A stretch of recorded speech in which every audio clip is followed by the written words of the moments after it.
Welcome.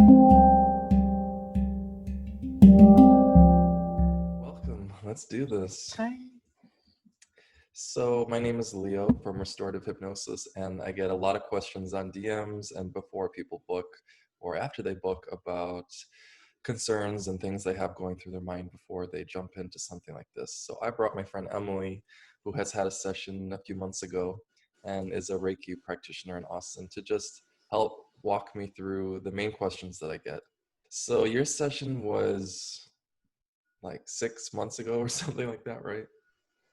Yeah, sometime in 2020, but who really knows these days? Exactly.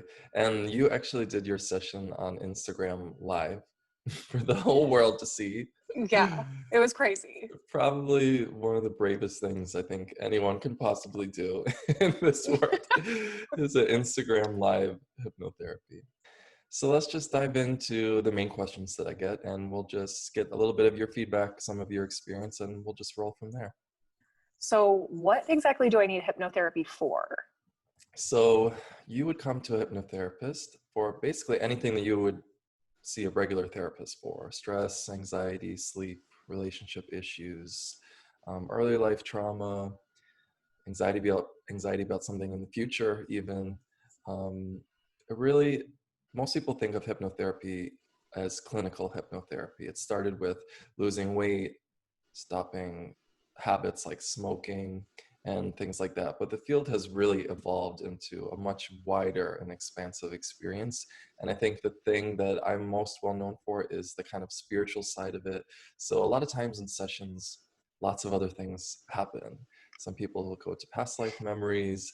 They have people from their life come in that may have passed, their mom or dad or an ancestor, things like that. So the field has really widened from every time you think of cigarettes, you're no longer going to smoke. And it's really kind of lasted into this whole other field. So that's what I'm really excited to do and walk people through.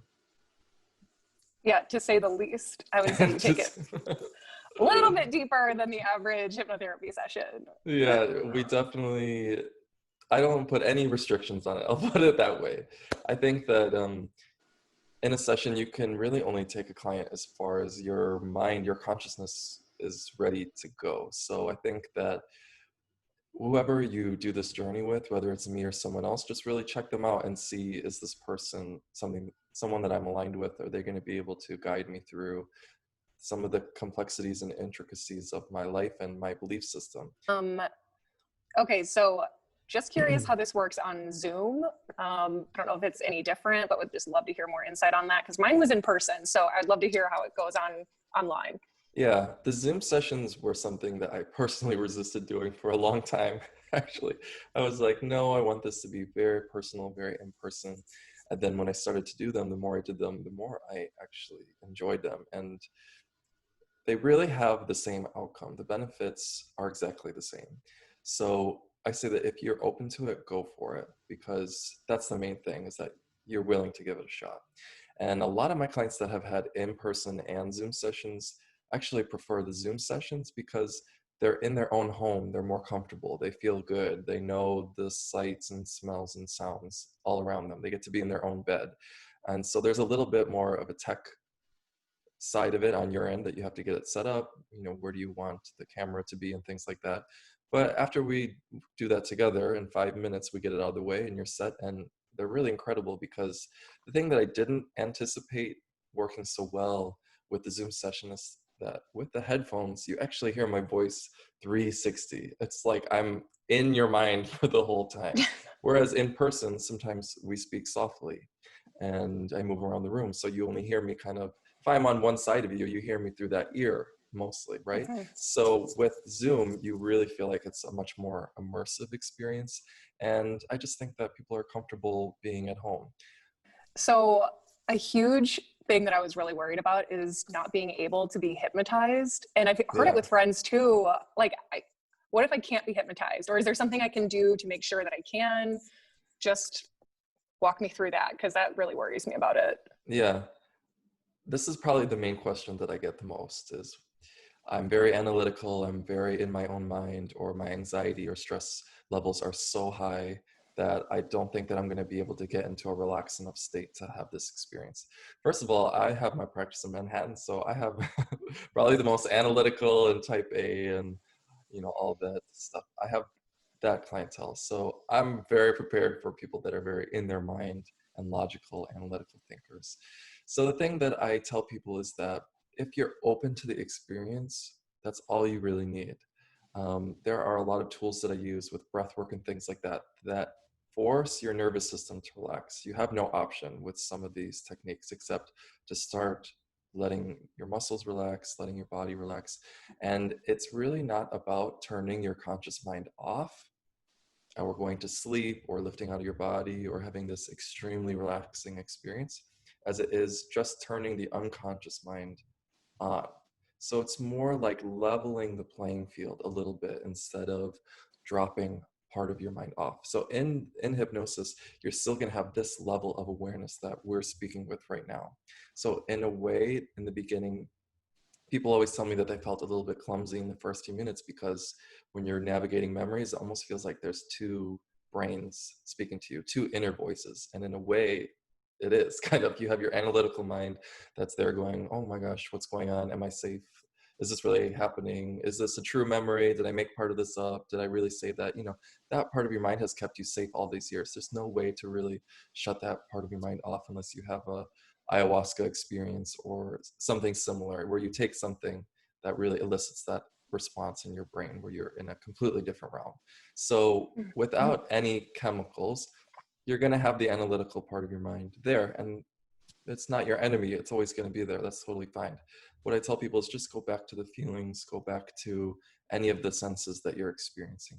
Is there a color in this room? Is there a sound? Is there a smell in the air? Do I feel big or small? Do I feel warm or cold? And that kind of drives the experience back into what's happening.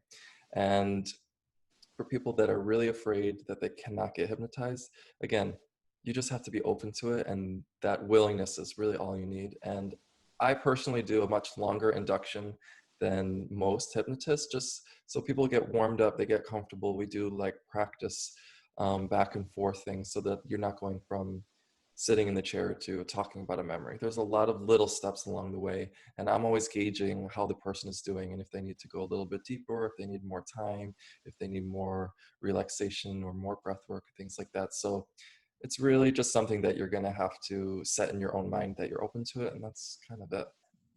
So for the people that have never done hypnotherapy, just want to clear the air, what to expect during the session and how the heck do I go back into the regular world after the session? Yeah. So the first 45 minutes or so, we just talk about why you're here, what do you want to work on. I get the names of people and your family members and things like that. So if you go to a memory, I've already got it down so that I'm not asking a lot of questions. So we get to know each other pretty well.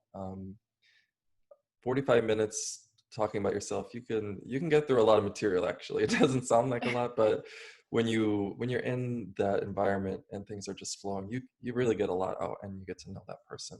So that creates just a little bit of trust and comfort for both sides because it is a two-way street. Hypnosis is not me doing something to you. It's a back and forth. It's a kind of a call and response. Either you're going to be open to it or you're not. And that really dictates the experience that you're going to have. So we do a little bit of an interview, a back and forth. I get your physical health, your emotional well-being, your mood, your sense of self. And then something that I really talk a lot about with my clients is what is their spiritual life like? Are there any symbols or figures that they look out for, that they're remind them that they're guided? Do you have any sort of belief system? Maybe you have none at all. That's totally fine. But it gives me a good framework of what I can look for and what I can incorporate into your session. In a session, you're going to feel the beginning, the induction is, I said, a more lengthy induction, and it makes you very relaxed. It starts to get you kind of out of the analytical portion of your mind and into your body, into more of the feeling. And I think that one of the biggest misconceptions about hypnosis is that it's kind of like watching a movie or a dream or like a daydream kind of a thing, but it's actually very body intense, right? I mean, you can give your experience, but it involves a lot of emotions. There are visuals. But some people don't see anything the whole time. I've had a lot of clients pretty much see black or some color and texture, or kind of goes in and out. Sometimes they get an image, sometimes it's more hazy and fuzzy. Whatever information that you're getting is kind of how your subconscious wants to deliver the information to you. So, I mean, you can speak a little bit about your body sensations during your session. How would you say you experienced it? Yeah, there were moments in the beginning when I went into a past life where I Mm-hmm. felt really cold, and I felt the darkness of I was hiding in this past life, and I knew I was like in a tight space, and I was really cold, and the feeling intensified the more I let myself like surrender into it and fully integrate. So that was a really interesting experience. But I was also completely aware that I was right here in my living room, and I Yeah, knew that you were right there, and I still felt very safe. yeah, So yeah, that was a pleasant surprise because I was really nervous going yeah. into it. But once I knew that I was in this unsafe place in a past life, I knew I was safe because I was still aware that I was here. Yeah, that's a good point. And honestly, everyone is nervous for their session. When I did my first session for myself before I did my training, I had already decided that I wanted to do the training to become a hypnotherapist. And when I went for my session, I was still trembling. My hands were shaking. I was absolutely terrified. And it's just something that you there's real no way to get over it. I wish I had better tools to tell you, that you can calm your body down. And of course, there are things you can do, but in the end, it's kind of like you just have to walk into the experience and know that you're going to be guided with love, and that it's going to be a warm, comforting environment, and that it's for your best interest in the end. So, kind of back to the experience, we have an interview, we talk about what you want to accomplish, anything that you want to work through or change or create a new pattern with. Then we move into a little bit of breath work. It's more gentle, it's not holotropic. And then we navigate into memories from there. And then at the end, I always leave a little block of time to kind of wrap up.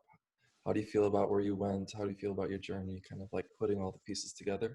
Because when you're in it, you're just supposed to be in the experience, not integrating at that moment, not trying to analyze, well, how does this apply to me? How is this gonna, affect me? At the end, we kind of go back, we revisit, how do you feel about all the places you went, and how is this gonna affect you moving forward?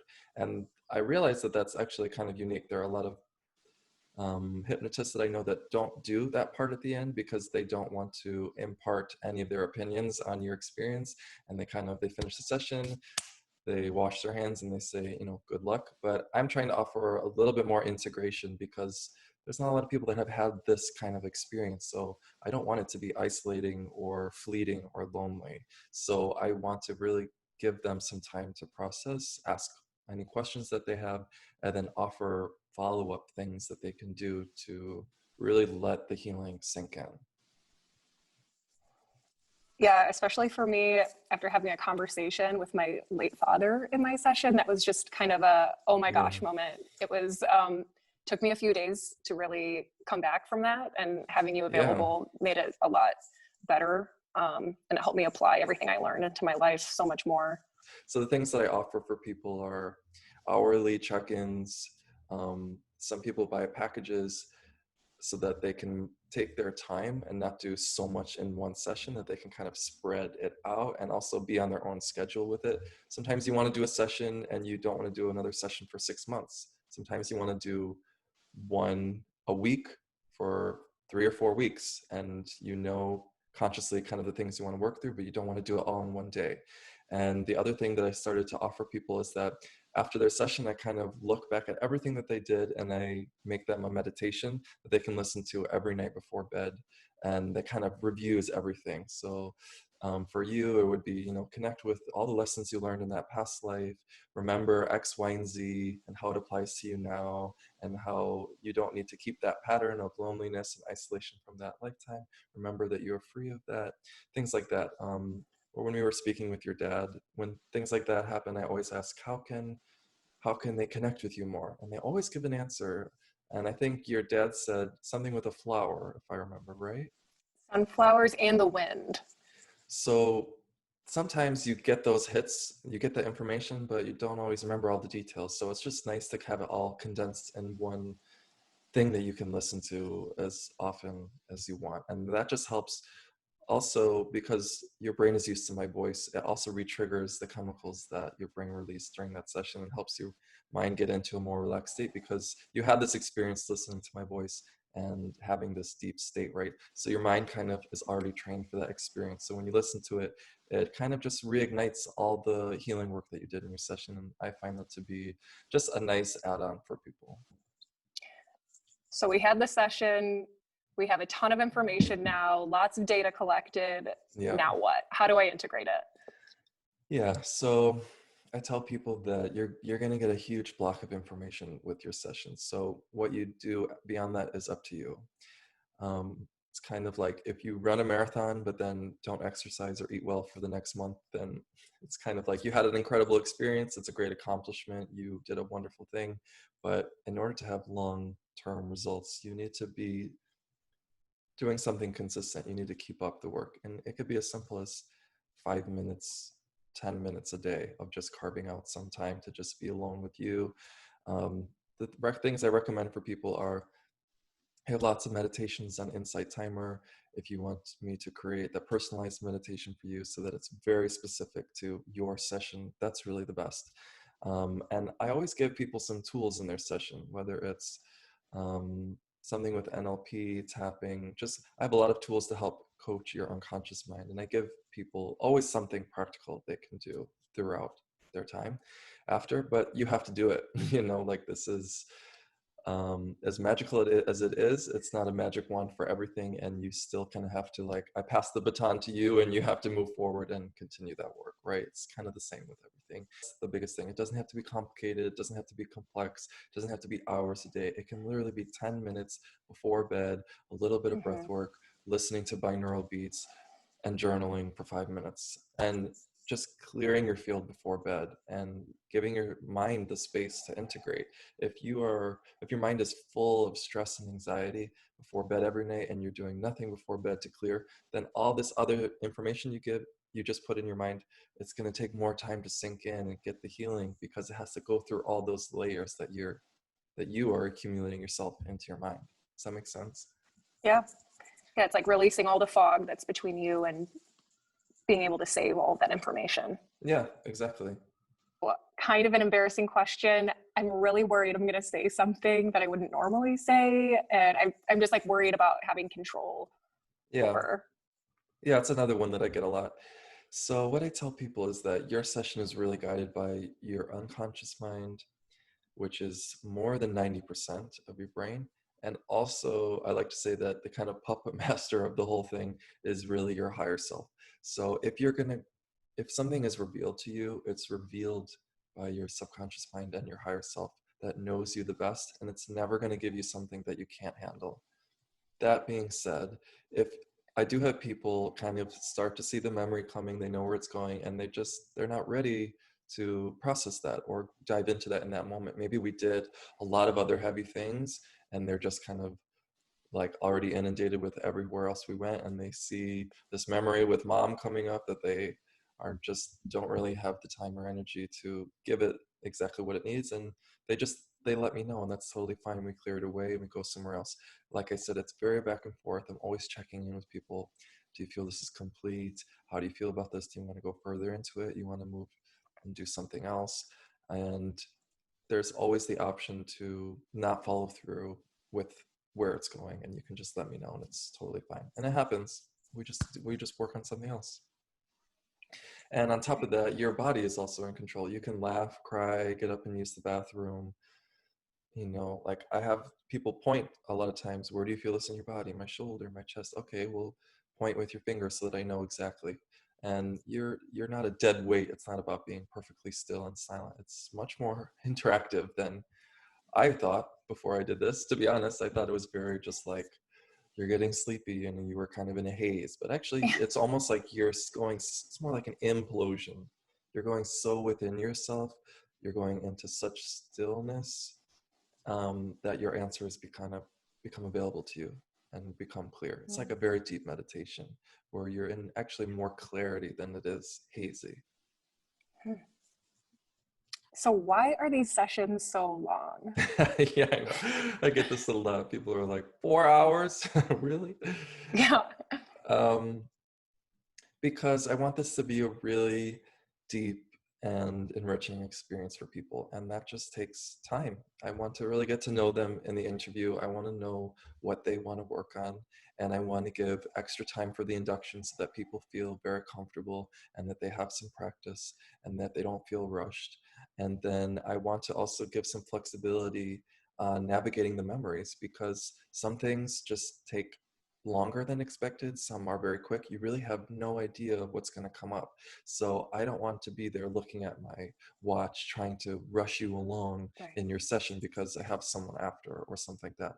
I pretty much take one client a day so that I can focus all of my energy and attention on that person because that's what they deserve. These are really intense deep dives. This is not your higher self swooping down and giving you all your information on a golden platter. You're going to the memories. You are feeling the experience in your body. You feel the emotions. You feel the sadness, the anger rise in your body. I'm always asking people on a scale of 1 to 10, how intense is that frustration? Almost always people are already at a 6, 7, 8, 9 before right in the beginning. So you're really in it. It's a full body experience. And then, as I said, I take more time than most people to go through your journey, give you more tools, give you some more integration, more options at the end, and just give you some time to come back and kind of settle back into your body and into present time. And I also want the clients to take it very seriously. 4 hours, you really have to block out your day and you cannot do anything after your session. No social gatherings, nothing like that, no exercise. You really need the time and space to journal, to consider everything that you just experienced and learned, and just be easy with yourself. So that's why it's 4 hours, because it's a really big deal. Sometimes people clear in one session things they've been trying to work through for honestly sometimes decades. And if you're going to do that in one day, you better at least give it your whole day. If you want to clear fully a terrible relationship with your mom that you have had on and off for your whole entire life, you better give that the time and energy that it deserves. And same on my end. That's why I really take the day for that person. How many sessions will I need? Could we do it in one or do I need multiple? This kind of depends on you, to be honest, and how many topics you want to work through. So right now I'm offering 2.5 hour sessions and 4 hour sessions. And in a 2.5 hour session, I would say that most people get to around two really big categories or topics, like a relationship, this never ending back and forth with my mom that I can never seem to forgive her, and let's say the divorce of my parents when I was 10 years old. Let's just take those two. It's a lot. There's a lot of stuff to unpack within both of those topics, right? So if you want to do that all in one session, that's great. If you kind of want to take your time and spread it out because you know you want time to integrate and process, then I have a package of 3 and do that. And if you just want to really saturate yourself in a few topics, do the 4 hours and go deep, deep, deep into a few categories. 4 hour sessions, people usually get to 3 to 4 major topics or symptoms or physical ailments. And again, this is why I give it some time, because sometimes you don't even realize how interwoven these things are. This pain in your lower back might be related to this relationship that you have with your mom, and also interweaves with the divorce and maybe a breakup that you had a few years ago. And it also was producing migraines. And so sometimes you work on one thing and then it just, like roots in a tree, it just hits all these other categories that you weren't really expecting. And then we move on to something else. So I just tell people it's better to give yourself some time, but it really depends on your personality. I have people come, they're like, I've been trying to clear this for 10 years. I've done absolutely everything else. I'm ready to go all the way. Let's get as much done as we can in 4 hours. I'm ready to like powerhouse this. And I said, that's great. Let's do it. Like, if that's you, then you know you can handle it. Let's go. And I work pretty fast anyway. We don't sit in the memory and wallow in the emotions for so long. We go in, we get the information, we learn the lesson. What did you learn from your parents breaking up at a young age? How have you grown from that? How do you have you applied this to the rest of your life? And so now every time your brain goes over that memory, it's now reprogrammed with the lesson instead of the sadness that you've incurred in all those years. And then we kind of move on from there. What happens if I uncover a trauma that I've been suppressing? Do we go into it? Just fill me in on that. Yeah, people always tell me, what if I can't remember anything right now and it comes up in a session? Shouldn't it just be, Yeah. shouldn't we have just left it there? Right. Isn't it better that I don't know? And again, I tell people your subconscious and higher self would never give you something that you can't handle. So if it's being revealed to you, it's being revealed because you're ready to clear it. You're ready to work through this. And it's not better leaving it where it is because it's still affecting you. Just because you don't know all the ways it's affecting you doesn't mean it's not.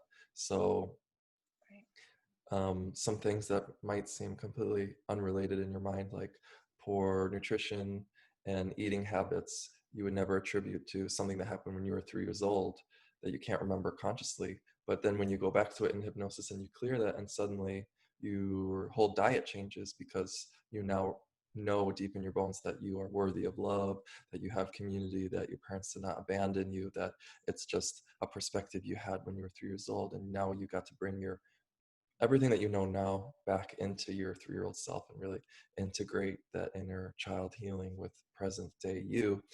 A lot of things can update in your life. So if it's coming up, it's coming up for a reason. But again, if you don't want to go there, just let me know and we push it to the side and do something else. And you went to a lot of intense things, I would say.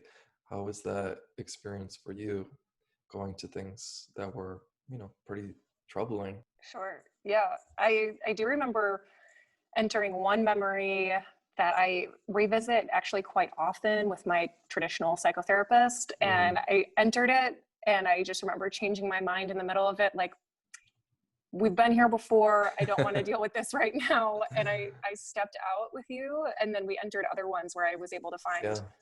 more information and new information that I was able to download. So, Yeah. yeah, I felt comfortable. Granted, I was on Instagram Live, so that was That's true. an That's added true. layer. Yeah. But yeah, you definitely reminded me that I was in a very safe place to dive into that, and I was just, Yeah. yes, it was an uncomfortable situation, but I was in a safe container to go through that. So Yeah. I heard one of my clients say that it's kind of like inviting the emotions in. It's like a Rumi poem. You're kind of like, you're in yeah, such a cozy, warm, inviting space that it's the best scenario for you to really walk through that. You're with someone that's trained to handle intense emotions. There's nothing that can freak me out or scare me or make me run. And you're in a deep enough state to make the real changes. It's a lot of times in traditional talk therapy, it's always conscious mind to conscious mind. And so to get deep enough to really get the healing that you need, the healing you need isn't in your conscious mind. That memory, that trauma is in your unconscious mind. So you have to go to the source to really get the full experience of that healing. Of course, you can work through things with your conscious mind, and eventually over time it can trickle in and you can make changes. But the thing that I love about hypnosis is it's fast. You're going right to where this is programmed in your mind. You're finding the root, you're finding the very core of who you are and what's happening in your life. And you get to rewrite a new story for yourself. And it's just been really beautiful to watch. I'm curious about this one.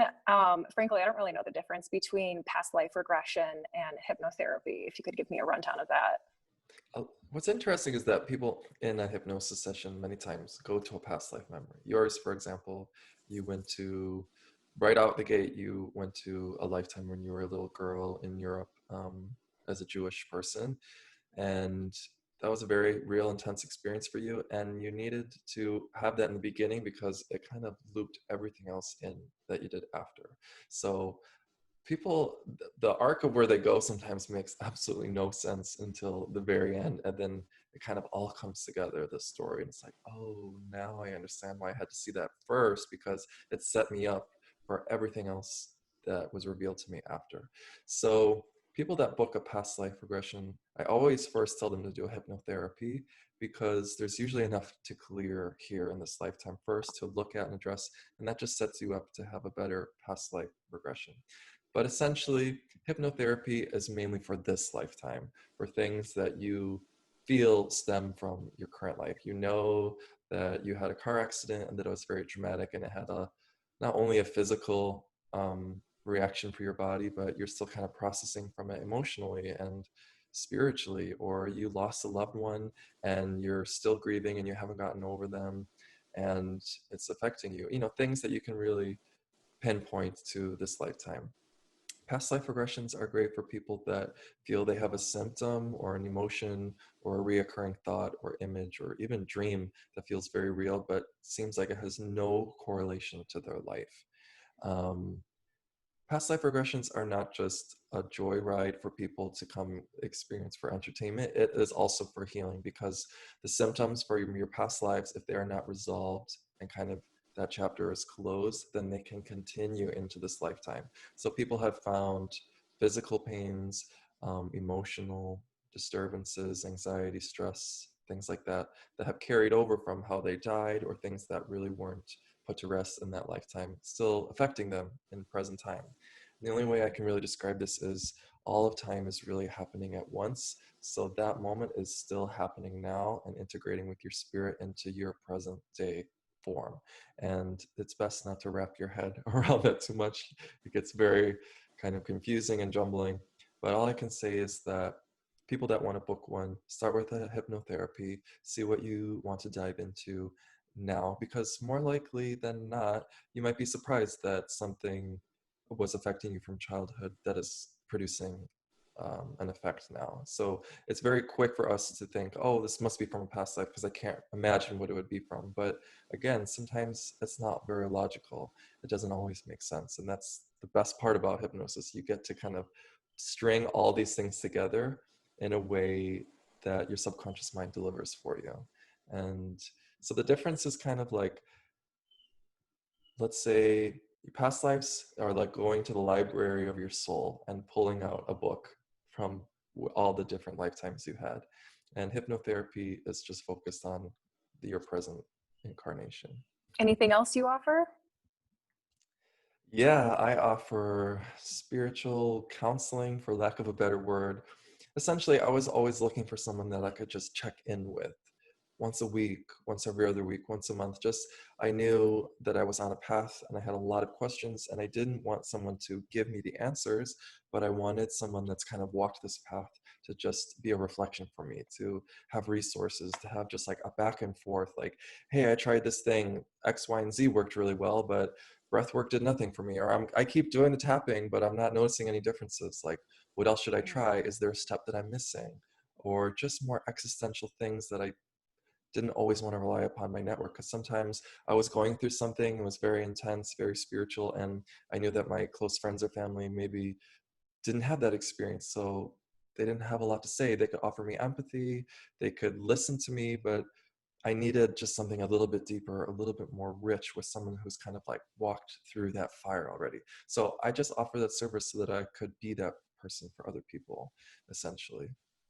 The other thing I'm doing is just chat, which is just very casual, conversational. A lot of people right now are stuck at home. They have a lack of just check-ins and just someone that they want to check in with more simple things. It doesn't always have to be so grand, zoom out. It can just be, you know, how did you do this week? What are you planning for your future? How's that going for yourself? Just more conversational check-ins with people. I'm also offering something that's half holotropic breathing, half hypnosis. So you spend the first half of your session doing breath work with music, and then we flow into memories for there. I have a few clients that absolutely love this because they get a huge body clearing right in the beginning, and then they're in such a deep, like ooey gooey state for the hypnosis. It basically takes the place of the induction. So you're so in such a different state that you go right into the memories very easily, and your body feels so good. It's kind of like at the end of a yoga session where you're just laying on the ground and just like someone could tell you anything, or just put an oil on you, you know, like any Yeah. little sensory thing. It just feels so heightened and incredible, right? Because you're just laying there, like everything is very sensitive. So it's kind of like that. We do some major clearing, and then we move into memory work from there. And the other thing that I started adding was the personalized meditations to help you integrate. And I'd also offer energy healings for people that don't want to talk so much, maybe aren't ready for hypnotherapy, or aren't want kind of like a stepstone before hypnotherapy, or even a way to integrate some of the healing work you did after. So I have a lot of people book an energy healing just to get to know me, to work with me on a non-communicative way. And then if they feel comfortable, maybe they want to dive into hypnosis, or maybe they just want to stick with that, or maybe they've done a few hypnosis sessions and it's kind of like upkeep, I would say. It just keeps their field on a high vibration, makes them feel good. And again, it's just kind of like a little bit of a check-in. It's just sometimes it's just nice someone to see you, just to actually see you on all the levels that you exist. And that's a healing just in that, to be honest. Well, that's all the questions I have. If there's anything you want to add, I would love to hear it. I'll have to think about that. I don't know. Anything you want to mention about your session, or how your experience was, or anything you've heard or seen from all my other sessions? I just want to say, like, since my session, I've seen my physical world a little bit differently, and I have a much more peaceful way about going about life. I feel more at ease when I think about life and death and loved ones who have passed. So I just want to say, if anybody's listening to this and they're concerned or worried about how it's going to go, it's only up from here. And, it's just a really peaceful experience. Yeah, thank you. Yeah, I would say the last thing I want to add is that it's a very open and safe space. If you watch my videos, you can see that I do work with some very intense things like entity removals, but really it's not all about that. It's really about you navigating through your mind, taking your time, and really doing the real work. This is it. This is the stuff that we all avoid because no one wants, it's not fun. I'll be honest. It's not like a joyous, Yeah. incredibly wonderful feeling experience. You have those moments of bliss, of feeling expansive. It's a roller coaster. And what I tell people is that in order to change something, you have to go to that part in your mind where that code is written. So you need to experience that memory just for a little bit, so that that neural network is highlighted, so that you can put something new in there. And it really does change your effect. You have long lasting effects, and it works very fast. I looked for many, many years for something that was this deep, this transformative. I trained in many other things, and I never offered any other services because I was very stubborn and hell-bent on finding something that was transformative and deep and really nourishing for people without having to ingest any other chemicals. And this is the best thing that I have found so far. And I can just speak honestly that it's a beautiful process. You're going to get a lot out of it, and that you're going to be held with just a lot of love and safety, and that I'm doing this as a service, for my community, for my family, for my friends. I've given sessions to all my friends. This is something that, is a life calling. And so I think when you have that service in mind, that dedication, then it just opens the door for people to really do the work that they need to do. And it's not something that I'm doing for you. It's more like I'm walking beside you and I'm just guiding you through the experience. But the healing, the transformation, that's all you. That's the best part. I'm not giving you a psychic reading. I'm not giving you your answers. You're finding it on your own. And that makes it all the more deep. That really sets in the healing. It really sets in the changes because you did it yourself. It puts the power back within you. And that's, I think, one of the most unique things about this process compared to a lot of other modalities. It's really you stepping into your role in your life and making the changes for yourself. Well, thank you for taking me through all the main questions that I get.